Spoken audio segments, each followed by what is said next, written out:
Pendant ce temps, l'Afrique noire se meurt. Pas toujours de manière visible, pas toujours dans le bruit, mais dans un affaiblissement progressif, silencieux, intérieur. Une grande partie de la jeunesse africaine pense avoir identifié son ennemi. Ça les religions, ça le christianisme, alors elle combat, elle rejette, elle s'oppose. Mais si ce combat était mal dirigé, car cette lecture, aussi populaire soit-elle, reste superficielle. Le véritable combat est plus profond, plus intime, plus dérangeant.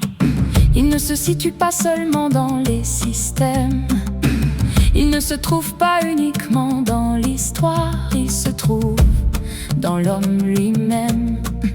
Aujourd'hui, une génération pleine de potentiel se disperse. Elle est connectée mais désorientée, occupée mais improductive, active mais sans direction claire. Le temps est rempli, mais le progrès est absent.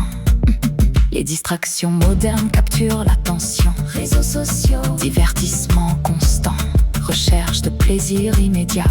Tout est conçu pour occuper l'esprit, sans construire la vie. Pendant ce temps, le vrai combat est ignoré, car ce combat ne commence pas à l'extérieur, il commence dans le cœur. Le véritable champ de bataille, c'est le caractère, la discipline, l'intégrité, la loyauté, l'éthique. Sans ces fondations, aucune élévation durable n'est possible. Ce n'est pas la religion qui bloque une génération. C'est l'absence de fondation antérieure. C'est l'absence de la crainte de Dieu.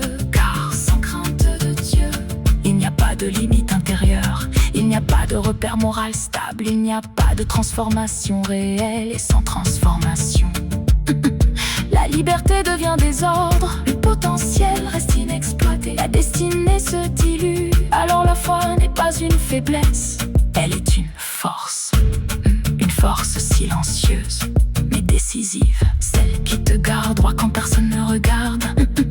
Celle qui t'impose des standards quand tout s'effondre.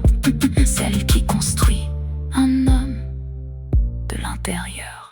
Le vrai drame, ce n'est pas seulement la pauvreté matérielle, c'est une confusion du combat. On combat le mauvais ennemi et on perd la bonne bataille.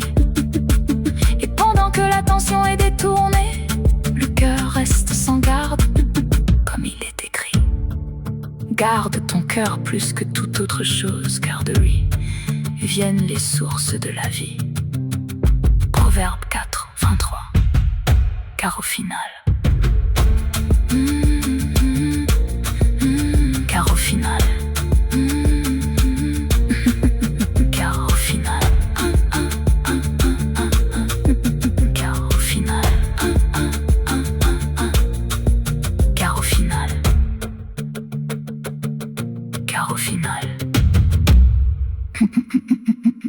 car au final.